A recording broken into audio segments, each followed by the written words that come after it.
तो आज हम चर्चा करेंगे भगवद गीता के सबसे प्रमुख श्लोक, द मोस्ट फेमस श्लोका, जो आप सबको याद भी होगा।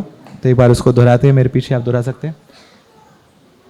कर्मण्येवाधिकारस्ते मा फलेषु कदाचन मा कर्मफल हेतुर्भू मा ते संगोस्तव कर्मणि कर्मण्येवाधिकारस्ते मा फलेषु कदाचन मा कर्मफल हेतुर्भू मा ते संगोस्तव कर्मणि। इसका अनुवाद,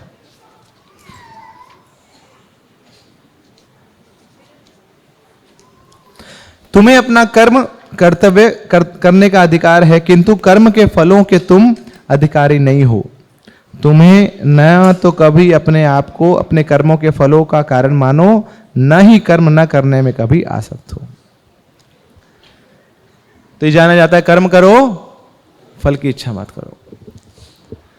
मगर प्रॉब्लम है कि हमें बस इतना ही पता है, नहीं इसके आगे भी भगवान ने बहुत कुछ बताया है। कर्म करो मगर फल की इच्छा मत करो। तो एक्चुअली में एक बहुत सुंदर फॉर्मूला एक डिवोटी ने बताया, condition plus action is equal to new reaction. कि आपकी कोई परिस्थिति है भी जीवन में, और उन परिस्थितियों के बीच में रहते रहते आप कुछ एक्शन करते हो, तो वो उसका रिजल्ट बन जाता है, वो एक नया रिएक्शन क्रिएट कर देता है। एक और भाषा में इसको समझें तो reality plus mentality is equal to new possibility. आपके जीवन में कुछ रियलिटी है, कुछ परिस्थितियां हैं, और आपने अपनी मेंटालिटी से कुछ एक्शन किया, तो that will result into new possibility.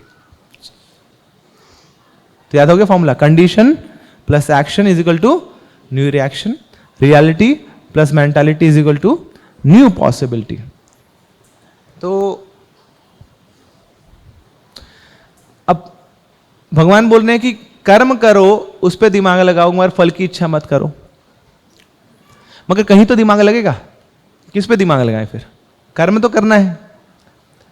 और भगवान बोल रहे कर्म करो, फल की इच्छा मत करो, फल पे दिमाग मत लगाओ, क्योंकि फल आपके हाथ में नहीं है, फल तो मेरे पास आएगा। तो किस पे दिमाग लगाओ? तो भगवान बोल रहे पर्पस पे ध्यान लगाओ। आपका जीवन का लक्ष्य क्या है, उस पे दिमाग लगाओ। तो अगर फल की चिंता नहीं करेंगे, तो अब प्रश्न आता है कि फिर प्रेरणा कहां से आएगी ना? आप बोले फल तो जरूरी नहीं है, तो इंस्पिरेशन कैसे आएगी उस एक्टिविटी को करने की? तो देखिए, दो चीजें हैं। क्रिया करने के बाद जो प्राप्त होता है वो फल कहलाया जाता है, और क्रिया करने से पहले जो साधा जाता है वो लक्ष्य होता है, वो पर्पस होता है। तो भगवान बोल रहे हैं कि उस कर्म करने से पहले जो आपका, जिस पे साध रहे हैं आप, उस पर्पस पे, उस लक्ष्य पे आप चिंतन करिए, ना कि उस कर्म के फल पे आप चिंतन करिए, जो फल, जो कार्य करने के बाद आपको प्राप्त होगा। एक एग्जांपल से समझते हैं उसको। बुद्धिस्ट मोनेस्ट्री होती है ना, तो वहां पे उनको सब कुछ सिखाया जाता है, तो तीरंदाजी भी सिखाई जाती है।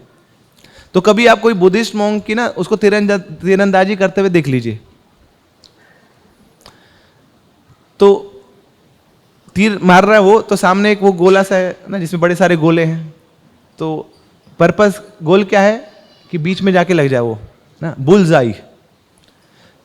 तो कई बार बीच में भी लगेगा, कई बार साइडों पे भी लगेगा, कई बार बाहर भी लगेगा, कई बार बोर्ड के बाहर भी जाएगा, कई बार बहुत दूर भी जाके गिरेगा वो एरो।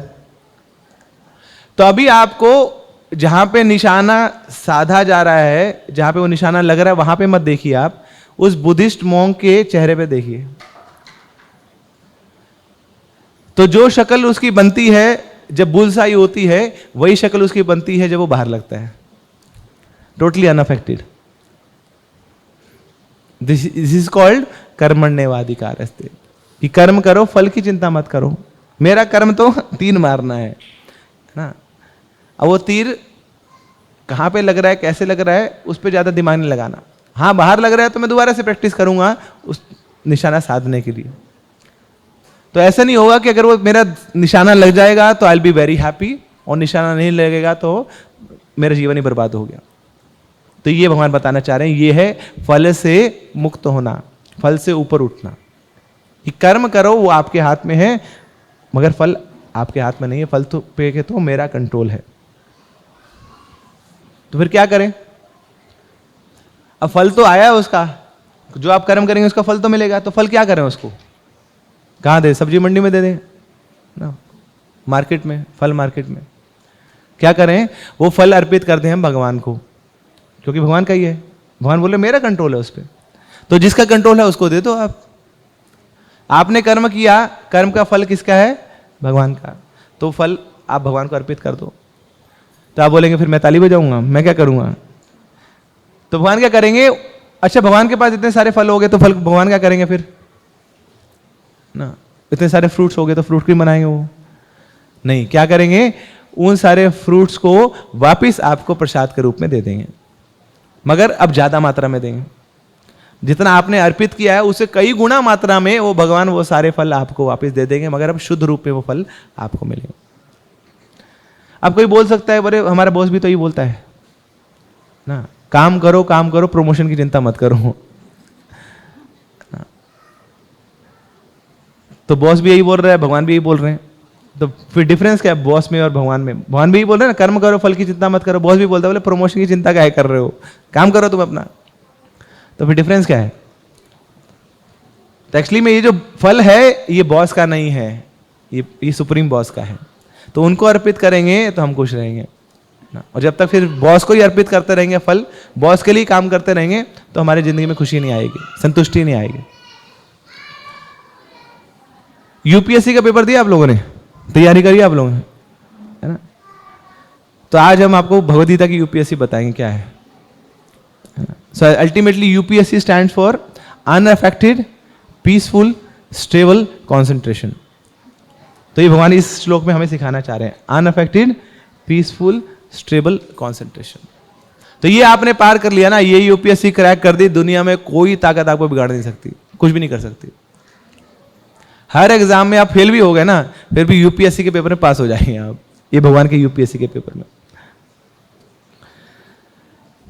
तो 6 प्रकार के एक्शंस होते हैं, भगवान की गीता में बता रहे हैं 6 प्रकार के एक्शंस है। सबसे पहला होता है consistent in action. Consistent in action मतलब ये जो व्यक्ति है ये कोई एक्शन लेता ही नहीं है। बोले घर में सब भूखे बैठे हैं तो फिर क्या है, बाहर के लोग भी भूखे बैठे हैं, मेरे घर में 2 लोग भूखे बैठे हो जाए तो क्या बड़ी बात है। तो कुछ काम करने को तैयार ही नहीं है। कंसिस्टेंट इन एक्शन, वो इन एक्शन में कंसिस्टेंट है। तो इसके नंबर है 0/100, फेल है बिल्कुल, कोई मार्क्स ही नहीं है इसके, कुछ करता नहीं, बैठा रहता है बस, कुछ नहीं करना है इसको। इससे ऊपर होता है इनकंसिस्टेंट एक्शन, कि व्यक्ति कार्य तो करता है मगर कंसिस्टेंटली नहीं कर रहा, टुकड़ों में करता रहता है।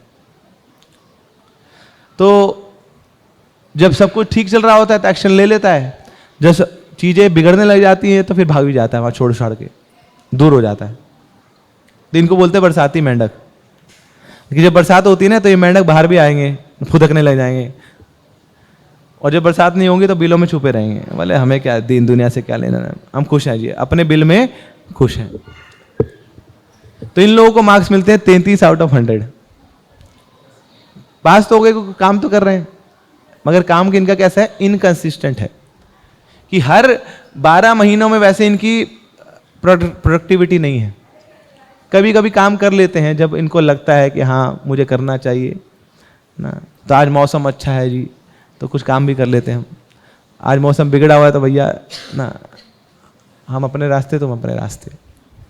तो ये कौन से हुए, इनकंसिस्टेंट एक्शन। पहला कौन सा था, कंसिस्टेंट इन एक्शन, कि वो इन एक्शन करने में कंसिस्टेंट है।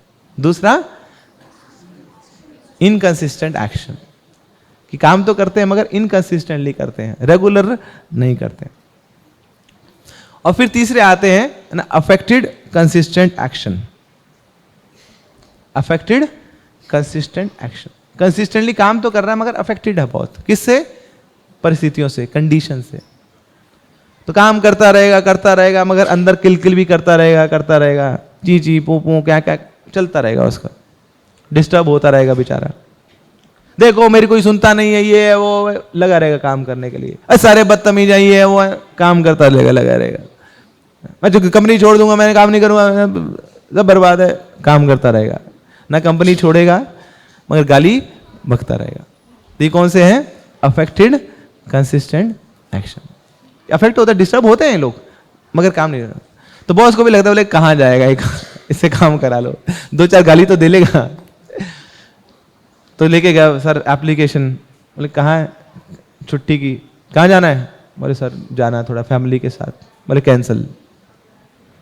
तो पीछे आके गाली देगा, बोले कैसा मतलब इंसान है क्या नहीं ना, तो पशु के समान है, छुट्टी कैंसिल कर दी। और फिर आएगा, फिर काम तो करेगा ना कंपनी छोड़ेगा ना कुछ और करेगा, गाली देगा बेशक मगर काम करता रहेगा। तो यह अफेक्टेड कंसिस्टेंट एक्शन।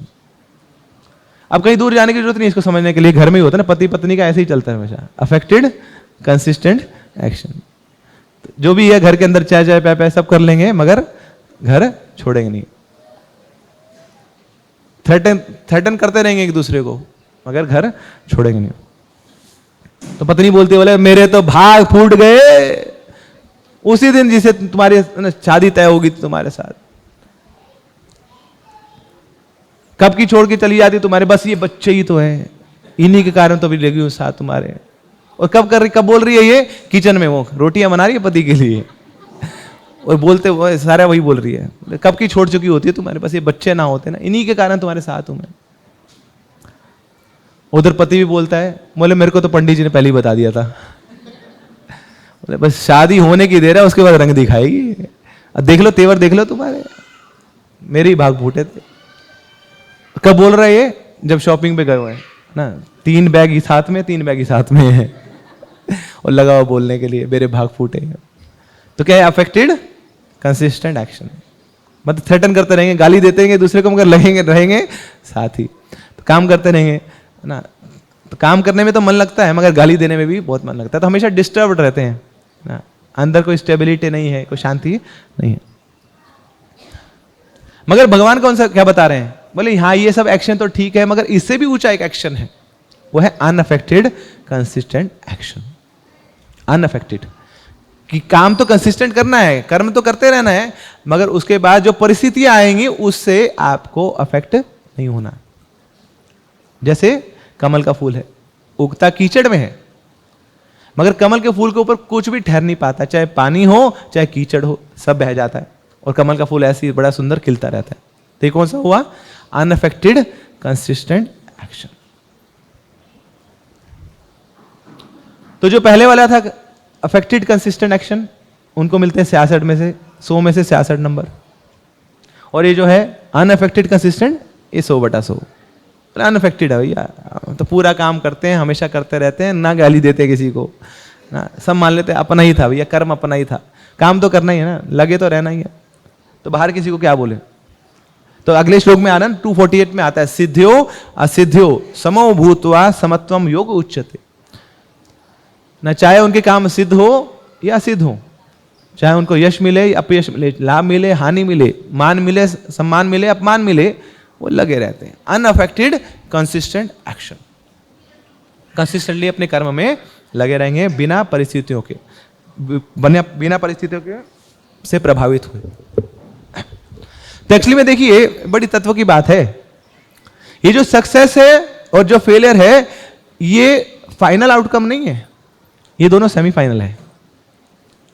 ये दोनों क्या है? सेमीफाइनल। सक्सेस मिला नहीं मिला, क्यों? फाइनल बाकी है।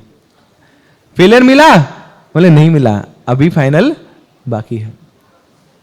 समझ पा रहे हैं आप कि आपको अगर सफलता भी मिल गई तो बहुत ज्यादा कूदने की जरूरत नहीं है, अभी तो फाइनल बाकी है, लक्ष्य बाकी है, ये तो केवल टेम्परेरी इंटरमीडिएट अरेंजमेंट हुआ है।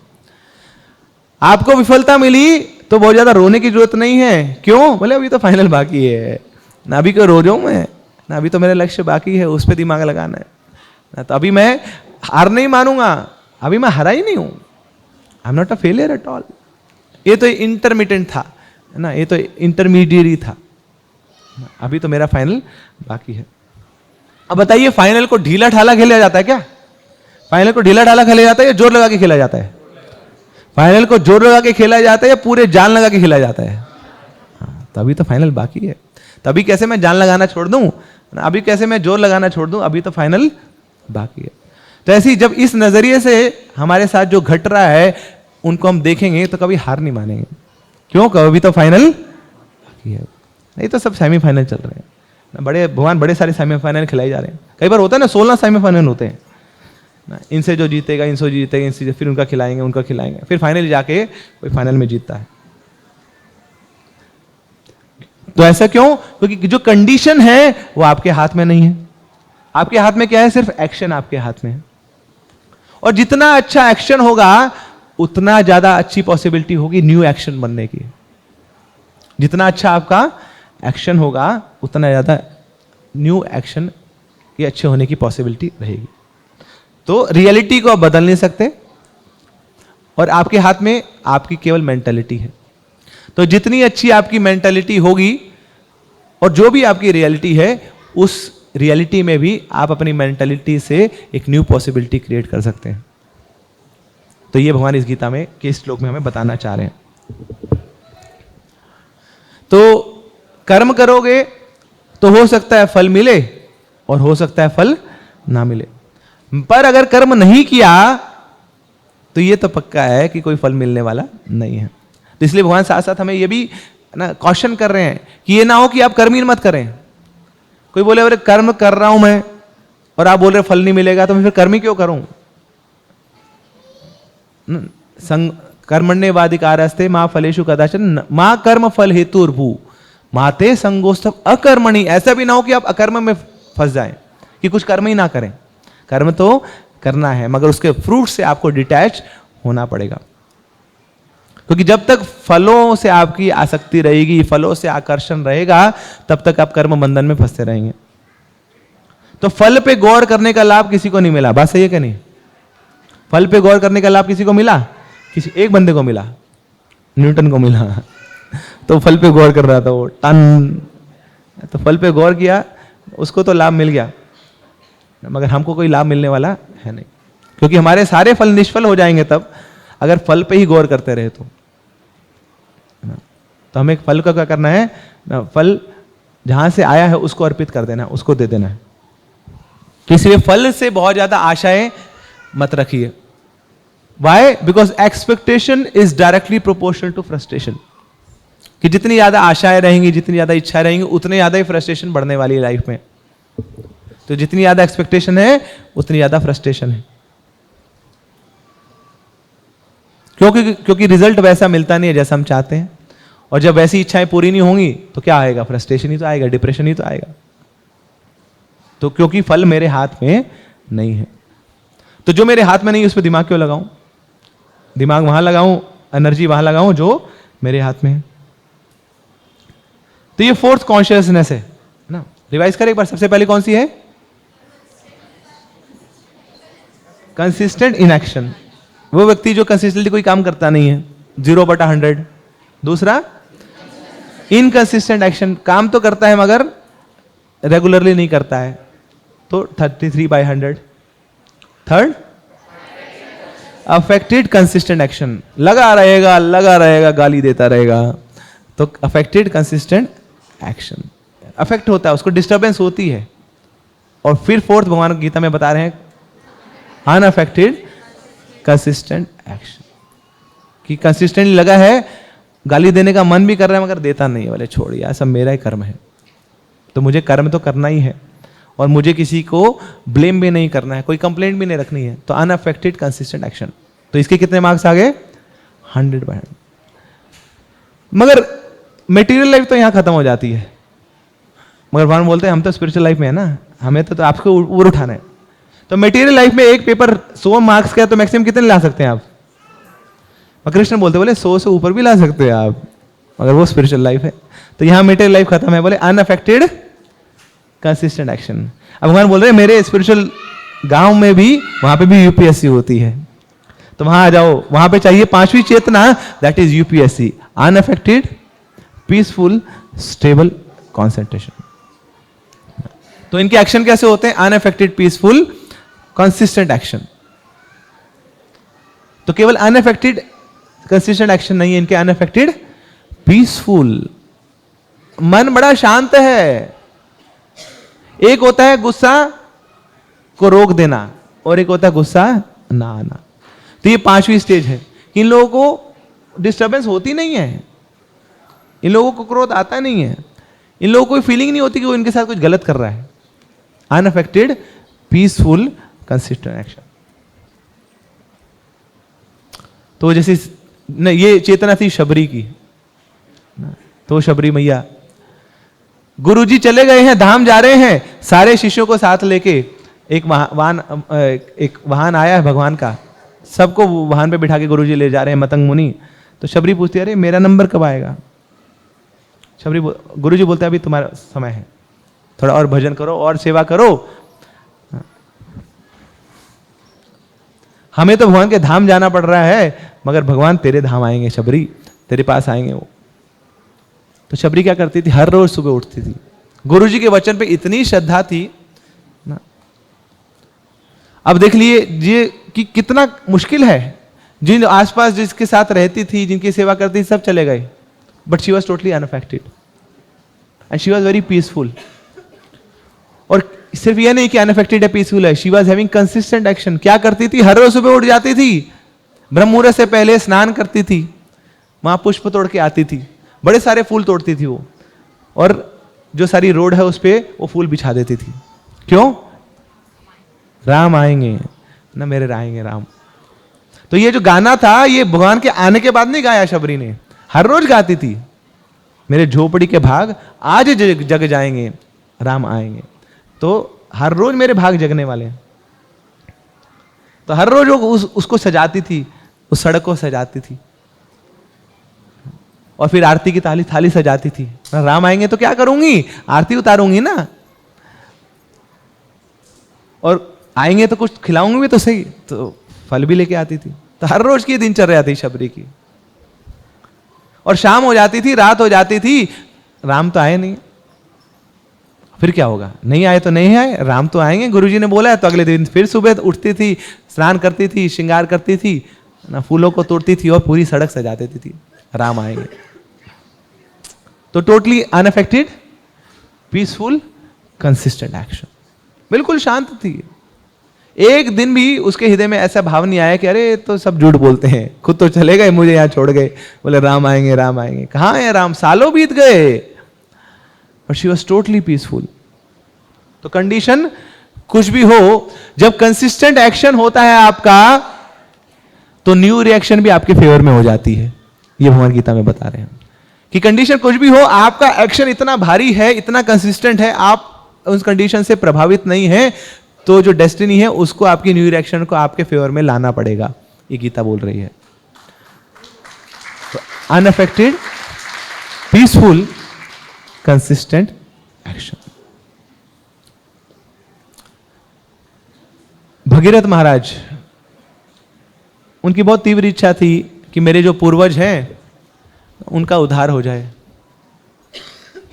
तो गुरुजी ने बताया, अरे पूर्वजों को उद्धार चाहते हो तो गंगा जल चाहिए। अब गंगा तो है ही नहीं, कहां से आए गंगा? गंगा जल कहां से आएगी? बोले जाना पड़ेगा ऊपर, है ना। तो ब्रह्मा जी से निवेदन किया, गंगा को छोड़िए आप। तो अब वहां से तो छोड़ दे, मगर यहां अगर पृथ्वी पे आई तो पूरी पृथ्वी जलमग्न हो जाएगी, तो क्या किया जाए? बोले शिव जी की आराधना करता हूं। शिव जी हैं जो अपनी जटाओं पे, है ना, इस गंगा को स्वीकार कर पाएंगे। तो शिव जी की आराधना करी। सालों साल बीत गए ना, शिव जी को कुछ अता पता नहीं है। तो कुछ महीने नहीं, कुछ साल बीत गए हैं ना, लगे हुए हैं। और फिर एक दिन शिव जी को आना ही पड़ा उस भगीरथ महाराज की इच्छा को पूरे करने के लिए। तो ये जो भगीरथ महाराज का जो एक्शन था, ये unaffected peaceful stable concentrated action नहीं था, ये था इंक्रीज्ड एफर्ट वाला action. He was totally unaffected, he was peaceful, मगर साथ साथ अपने एफर्ट को भी बढ़ा रहे थे। तो क्या किया, वो भगीरथ महाराज ने अपनी तपस्या को बढ़ानी शुरू कर दी। और एक समय ऐसा आया, अपने पैर के अंगूठे के नाखून पे खड़े हुए हैं, उस पर तपस्या कर रहे हैं। शिव जी को सब कुछ छोड़ छाड़ के कैलाश में अपनी तपस्या छोड़ के आना पड़ा। बोले क्या तपस्या कर रहे हैं, इससे खुश ना हो तो किससे हूं।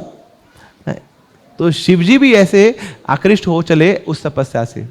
That was increased effort, unaffected consistent action. तो यह है सिक्स्थ कॉन्शियसनेस, सिक्स्थ प्रकार की चेतना, सिक्स्थ प्रकार का action, increasingly unaffected consistent action. Fail हो गया कोई बात नहीं, और ज्यादा मेहनत करूंगा ना। इंटरव्यू में मुझे रिजेक्ट कर दिया कोई बात नहीं, 10 और इंटरव्यू दूंगा, हारूंगा नहीं, हार नहीं मानूंगा। ऐसे कितने लोग हैं ना, हमने पहले एक बार जब चर्चा करी थी कि जो बड़े बड़े सक्सेसफुल लोग हुए हैं वो कौन हुए हैं, जिनके जीवन में बहुत बड़े बड़े फेलियर्स भी आए हैं। कि क्लास से बाहर निकाल दिया गया, उनको बोला गया कि अरे तुम पढ़ने लिखने लायक ही नहीं हो, तुम्हारी बुद्धि में कुछ बैठता नहीं है, ना गोबर भरा हुआ तुम्हारी बुद्धि में। वो आगे चल के कंपनी के बड़े बड़े सीईओ बन गए। क्यों? क्योंकि वो जो झटका लगा ना, उससे हार नहीं मानी जीवन में, बल्कि उस झटके के सिर पे पैर रखे ना और बड़ी जंप मारी। So failure is a stepping stone to success. तो ये बातें केवल बोलने की नहीं है ना, लोगों ने इसको अपने जीवन में अपनाया है। तो यह increasingly unaffected peaceful consistent action. तो भगीरथ महाराज अपनी तपस्या बढ़ाते गए। एक आईपीएस की स्टोरी आई थी। तो आईपीएस का उसका जज्बा ऐसा था, बोले मैं घबराता नहीं किसी से, कोई सामने आ जाए। किसी ने पूछा था ये तो चोर चक्कों से आपको डील करना पड़ता है, मैं घबराता नहीं हूं। बोलता है अगर माइक टाइसन भी मेरे सामने आ जाए ना तो फिर भी मुझे डर नहीं लगेगा, है ना। बोले माइक टाइसन जानते हो, माइक टाइसन कौन है ना, एक मुक्का मारता है लोग कहां जाके गिरते हैं। बोले हाँ यही तो मैं बोल रहा हूं, अगर माइक टाइसन भी आएगा, उससे मैं लड़ रहा हूं तो क्या करेगा, एक मुक्का मारेगा मुझे, मैं गिर जाऊंगा तो थोड़ा यहां से खून आएगा, अस्पताल चला जाऊंगा, फिर दोबारा आ जाऊंगा, फिर दोबारा माइक टाइसन को ललकारूंगा, फिर उससे युद्ध करूंगा, फिर दोबारा क्या होगा, फिर एक और मुक्का मारेगा, गिर जाऊंगा, फिर अस्पताल चला जाऊंगा। अब थोड़े दिन ज्यादा लगेंगे, मगर फिर अस्पताल के बाद फिर वापस आऊंगा, फिर माइक टाइसन से लड़ूंगा। ज्यादा से ज्यादा क्या हो जाएगा, वो माइक टाइसन मुझे मुक्का मारता रहेगा, मर जाऊंगा मगर हारूंगा नहीं, माइक टाइसन से कभी हारूंगा नहीं। तो ये उसकी चेतना थी, इंक्रीजिंगली अनअफेक्टेड कंसिस्टेंट एक्शन।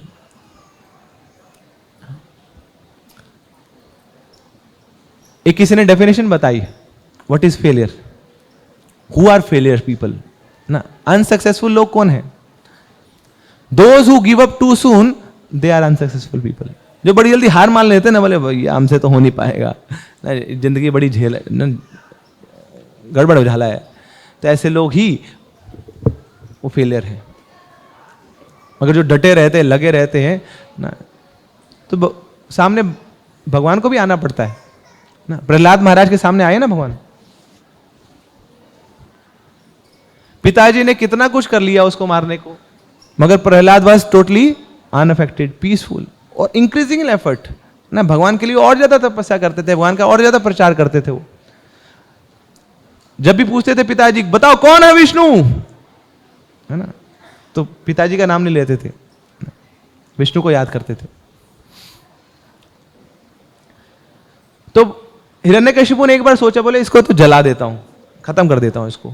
कैसे जलाऊंगा, बोले होलिका की गोद में बिठा देता हूं, मेरी बहन जो होलिका है, उसको ब्रह्मा जी ने वरदान दिया हुआ, उसको एक ये चादर दी हुई है, वो चादर ओढ़ के बैठ जाएगी तो चादर के अंदर जो भी होता है वो जलता नहीं है, तो होलिका बच जाएगी और ये प्रहलाद मर जाएगा। तो आग लग चुकी है, प्रहलाद महाराज होलिका के गोद में बैठे हैं। अब भगवान सोचे यार, अब ये देख के भगवान टेंशन में आ गए, बोले मेरा भक्त वहां पे जल रहा है, क्या करूं मैं। बोले सबसे पहले तो इस होलिका को खत्म करता हूं। अब भगवान सोचे होलिका को खत्म करूंगा तो ब्रह्मा जी टेंशन में आ जाएंगे, क्योंकि वरदान तो उन्होंने दिया है, क्या करूं। तो वरुण को बुलाया, वरुण देव तुम आ जाओ। तो वरुण देव को बुलाया, बोले कुछ करो यहाँ पे। तो वरुण देव ने खूब एकदम तेज सी आंधी चलाई, तो जो चादर थी वो होलिका से उतर के प्रहलाद के ऊपर आ गई।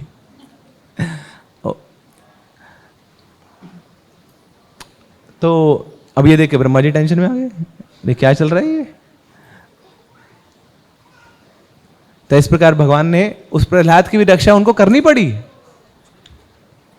क्यों? क्योंकि ऐसा उसका एफर्ट था प्रहलाद का भगवान के प्रति, अनअफेक्टेड, पीसफुल, मगर इंक्रीजिंग कंसिस्टेंट एक्शन।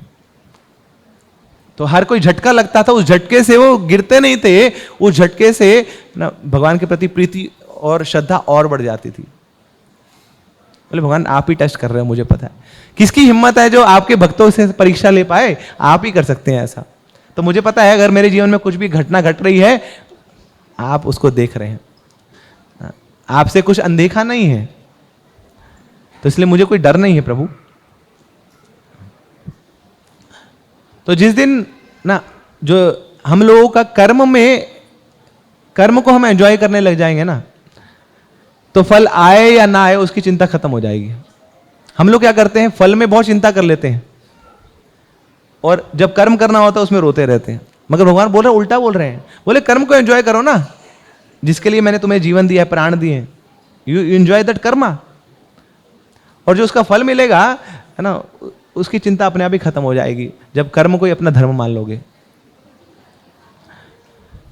तो रिजल्ट की चिंता नहीं करनी है, पर्पस की चिंता करनी है, फल की चिंता नहीं करनी, लक्ष्य की चिंता करनी है। उस लक्ष्य पे फोकस करिए आप, वो परमानेंट फल है। और जो भी अभी है ये तो सेमी फाइनल है, फाइनल तो अभी बाकी है। तो सक्सेस मिला नहीं मिला, फाइनल अभी बाकी है। फेल हो गए आप, नहीं हुए, फाइनल तो अभी बाकी है। अब कुछ लोग कंडीशंस में इतने परेशान हो जाते हैं कि कंडीशन में इतनी परेशानी होगी, लक्ष्य को ही भूल गए, तो ना तो लक्ष्य मिला ना वो फल मिला, और परेशानी और होगी कंडीशन के कारण। तो 80% एनर्जी तो उनकी इसी में लग जाती है, कंडीशन को सुधारने में। अभी जो परिस्थिति है ना, इसको सही कर लूं, फिर आगे अच्छा हो जाएगा। तो 75-80% एनर्जी तो पूरी ये कंडीशन को ठीक करने में लगी, और उसके बाद जो 15-20% एनर्जी बची वो लगा दी फ्यूचर के लिए, फल को देखने के लिए, फल में आसक्ति होगी। और अब बची है केवल 4-5% जो कर्म में लगाते हैं। सारी एनर्जी तो लगा दी या तो कंडीशन को सुधारने में या न्यू रिएक्शन को बनाने में, और जो एक्शन था, जो मेरा धर्म था, जो मुझे करना था, उस पर एनर्जी बची नहीं। तो भगवान गीता में बता रहे हैं फल की चिंता मत करो, 80% एनर्जी बच जाएगी। आपकी एनर्जी बचा रहा हूं, आपको एम्पावर कर रहा हूं मैं, तो फल की चिंता मत करो। और कंडीशन की चिंता मत करो, तो कंडीशन की चिंता मत करोगे 80% एनर्जी बचेगी, फल की चिंता मत करोगे वो एनर्जी बच जाएगी। तो ये सारी जो 100% एनर्जी है ये लगा दो अपने एक्शन में, तो ये आपके हाथ में है। कर्मण्ये वाधिकारस्ते, ये आपका अधिकार है कर्म पे, तो उस पर दिमाग लगाओ ना जो आपका अधिकार है। जो अनाधिकार कर रहे हो तो अनाधिकार चेष्टा हो जाएगी ना? और जब भी ऐसी चेष्टा होती है तो अपराध होते हैं, गलती होती है। तो हमारे जीवन में असली परेशानी यही है ना, कि या तो हम पास्ट में हैं या हम फ्यूचर में हैं। जो प्रेजेंट भगवान ने दिया है उसमें कभी रहते नहीं है, और जो प्रेजेंट भगवान ने दिया भगवान ने सजा के दिया है, तो we should be very happy in our present, कि जो भगवान ने दिया है इससे बेस्ट हो हमारे जीवन में कुछ हो नहीं सकता। तो अगर हम अपने कंडीशन को सुधारने की चिंता छोड़ दें, और जो मैं काम कर रहा हूं उससे क्या फल मिलेगा उसकी चिंता छोड़ दें, और सारी एनर्जी लगा दें जो मैं कार्य कर रहा हूं, जो मैं मेरा कर्म है, तो भगवान को भी झुकना पड़ेगा आपके रिएक्शन को आपके फेवर में लाने को। ये भगवान बोल रहे हैं गीता में। ये वो फ्यूचर मैं बनाऊंगा आपका। आप कौन होते हैं अपना फ्यूचर बनाने को? आपके लिए जो मैंने अभी आपका प्रेजेंट निर्धारित किया हुआ है, आप उसको करो ना, वो आपका अधिकार है, और आपके फ्यूचर पे मेरा अधिकार है, मैं बनाऊंगा उसका आपका फ्यूचर। तो इसलिए बोला जाता है जो कृष्ण के नाम पे कृष्ण उसके काम पे।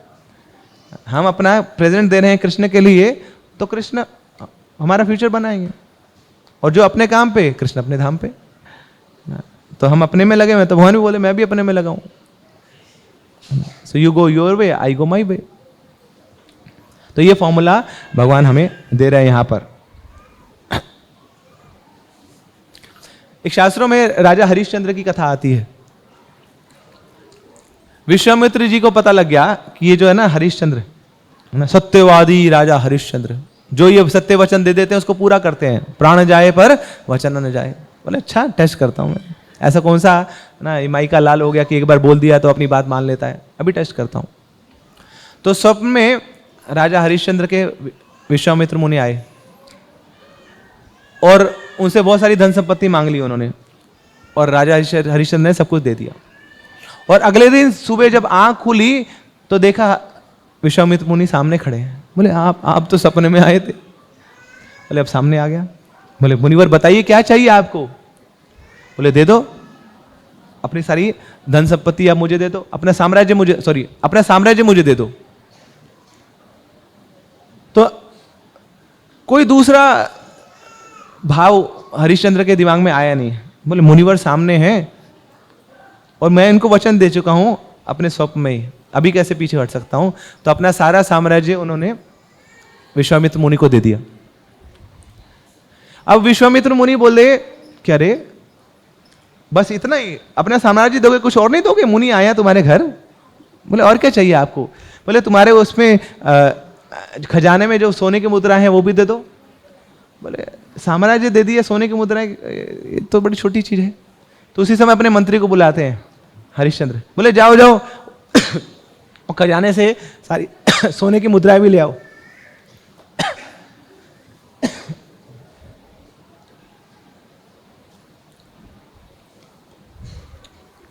तो मंत्री बोलते बोले किसके खजाने से? बोले मेरे खजाने से। बोले आपका तो राज्य नहीं रहा, खजाना आपका कहाँ रहा? जब सारा साम्राज्य आपने दे दिया उन मुनि का, तो वो आपका नहीं है खजाना। कौन सी गलत फहमी में आप? अच्छा वो नहीं है। तो बोलता मुनिवर मैं ऐसा करता हूं, मैं अपने आप को बेच देता हूं, उससे कुछ मुद्राएं आएंगी और साथ में मेरा बेटा और बच्चे है ना, अपनी बच्चे को भी भेज देता हूं और अपनी ये पत्नी को भी भेज देता हूं, तो उससे भी कुछ होने की मुद्राएं आएंगी, तो आप रख लीजिए। तो अपने आप को भेज दिया एक कब्रिस्तान में रहने वाले चांडाल को, अपनी पत्नी को भेज दिया एक ब्राह्मण को, और अपने पुत्र को भेज दिया एक राजा के यहाँ पे। अब और ये अब रहने लगे कब्रिस्तान में। तो कब्रिस्तान में क्या करते थे कि वहां सब लोग जो आते थे, डेड बॉडीज आती थी, तो उनका दाह संस्कार करने के लिए जो कब्रिस्तान का मालिक था उसने बोला हुआ था कि कोई भी आएगा तो एक सोने की मुद्रा ले लेना उससे और फिर उसका दाह संस्कार कर देना। बिना सोने की मुद्रा के किसी का दाह संस्कार नहीं होना चाहिए, और जो भी आएगा वो हमें डिपॉजिट करना है, तुम्हारे लिए कुछ नहीं है। तुम्हें मैं ये रहने का स्थान दे रहे हैं, ये बहुत बड़ी बात है, खाने को दे रहे हैं, बहुत बड़ी बात है, कोई लक्ष्मी तुम्हारे लिए नहीं है। तो ऐसे करते थे। और हरिश्चंद्र अब राजा से रंग बन गए एक दिन में।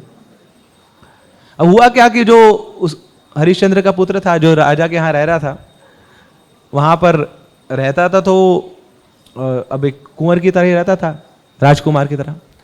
तो एक बार वो बगीचे में गया, वहां पे सांप ने डस लिया उसको, और जैसे सांप ने डसा तो पूरे शरीर काला पड़ गया, मर गया वो। तो उसकी माँ को पता लगा, जो ब्राह्मण के यहाँ बिकी हुई थी, तो दौड़ी दौड़ी गई वहां पे, अपने पुत्र को उठा के अब वो शमशान पे आई है। अब अंधेरा है, रात का समय है, कोई दिख नहीं रहा वहां पर। तो यहाँ पे हरिश्चंद्र है, पहचानती नहीं कि मेरी पति है। तो जाके बोलती अरे मेरा बच्चा ये मर चुका है, इसका दाह संस्कार कर दो। तो बोलता है अरे दाह संस्कार ऐसे थोड़ी होगा, पैसा तो लाओ ना, बिना सोने की मुद्रा के दाह संस्कार नहीं हो सकता, ये आदेश है मेरे लिए। और जैसे ये बोला तो इतने में बिजली चमकी वहां पे, और पत्नी ने हरिश्चंद्र को देखा, हरिश्चंद्र ने अपनी पत्नी को देखा, और जैसे ही देखा वो, तो दोनों की आंखों में ऐसी अश्रुधारा बही एक दूसरे को देखकर। तो ये पत्नी बोल रही है मेरे पास तो पैसा नहीं है, और बोल रही है कि बिना पैसे के मैं दाह संस्कार कर नहीं सकता हूं। तो दोनों एक दूसरे को देखकर रोए रहे हैं, बस क्रंदन कर रहे हैं। और इतने में वहां पे विश्वामित्र मुनि आते हैं, बोले जीत गए हरिश्चंद्र, तुम जीत गए, है ना, तुम्हारे जो वचन है वो सत्य वचन है, कितना कुछ तुमने सहन किया यहाँ पर।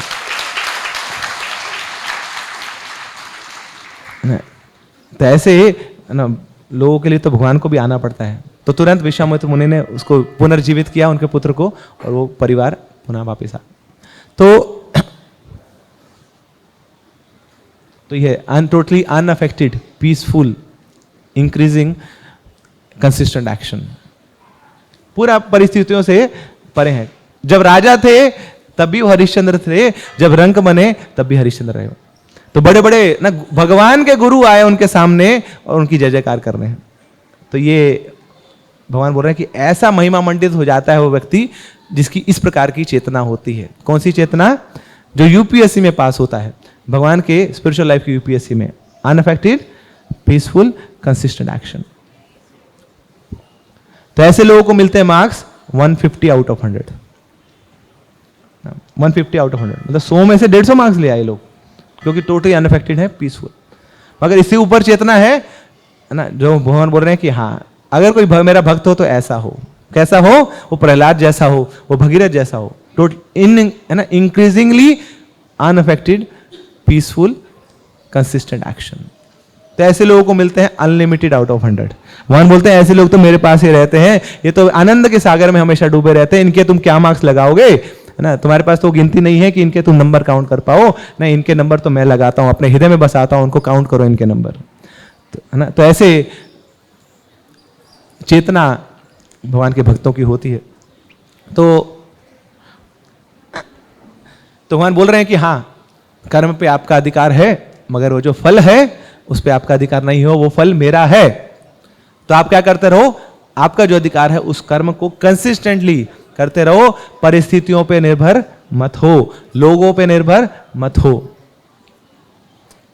परिस्थितियां आएंगी और परिस्थितियां चली जाएंगी। दुख आया है तो दुख चला भी जाएगा। तो जैसे सीजन आते हैं ना, तो अलग अलग सीजन आते हैं, वो आते हैं और चले जाते हैं। तो ऐसे ही दुख भी आएगा, चला जाएगा। विपरीत परिस्थिति आई है, वो चली भी जाएगी। मगर आप अपने लक्ष्य पे फोकस करते हुए आपका जो कर्म है उस कर्म को आप करते रहिए। अब प्रश्न आता है कि कौन सा कर्म करें।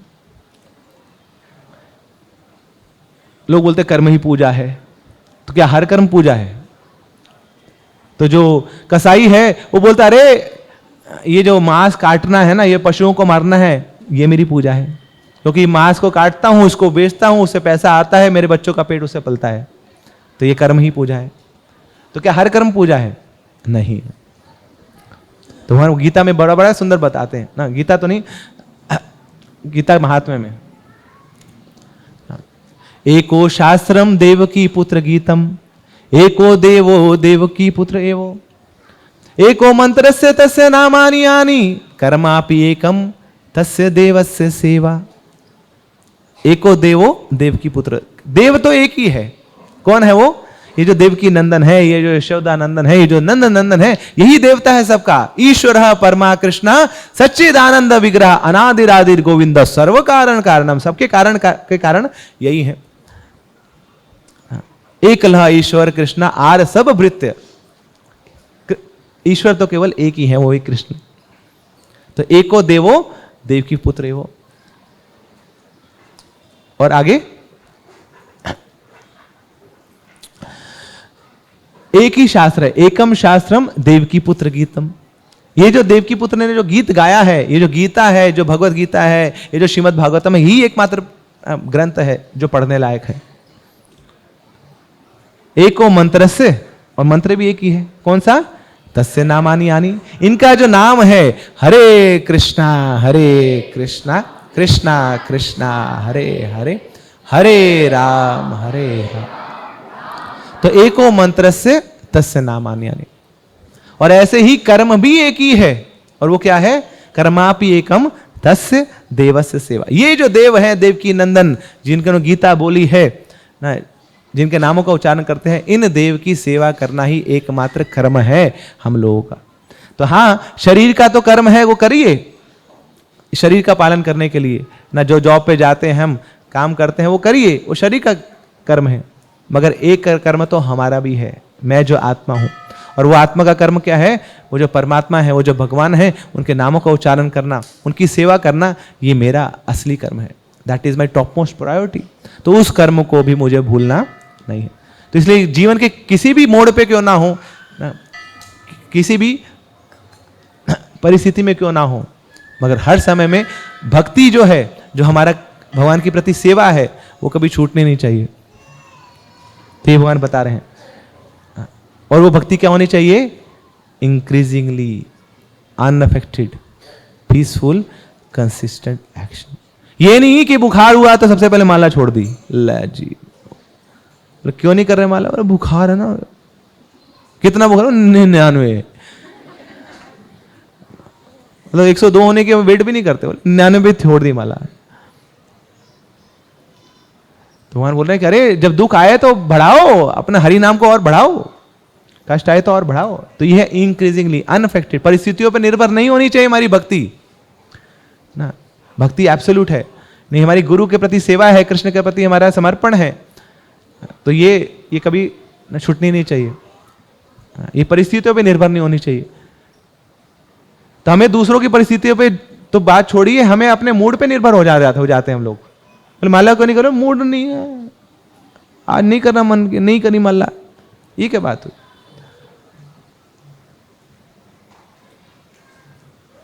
तो क्या होना चाहिए? अनअफेक्टेड, कंसिस्टेंट, पीसफुल, बहुत शांति में ना भगवान की सेवा होनी चाहिए। विचलित नहीं होना चाहिए हमें बहुत जल्दी। किसी ने कुछ बोल दिया तो सबसे पहले हम भक्तों के संग को छोड़ देते हैं। हल्का सा कुछ फ्रिक्शन हुई तो भक्ति को छोड़ देते हैं, माला को छोड़ देते हैं। होता है क्या नहीं हम सबके साथ? मतलब वही भुजाल आने की जरूरत नहीं है, हल्का सा बस थोड़ा सा तर्क वितर्क हो जाए किसी के साथ, किसी ने हमारी बात नहीं मानी, देखो प्रभु जी सबका बर्थडे था, सबको तो बुलाया, सबसे केक कटवाया, मैं भी तो था। हम क्या राक्षस हैं क्या यहाँ पे? हमने भी तो जन्म लिया ना, हाँ तो हमारा भी तो बर्थडे मनाना चाहिए था ना। बताइए आप, सबके घर में केक आता है, हमें भी बस हमारे पास केक क्यों नहीं आता? बताइए आप। अरे भैया हम तो मंदिर आने छोड़ दिया, यहाँ पॉलिटिक्स होती है जी आपके यहाँ, बस धाम धूम धड़ाका कर दिया उसी दिन ही।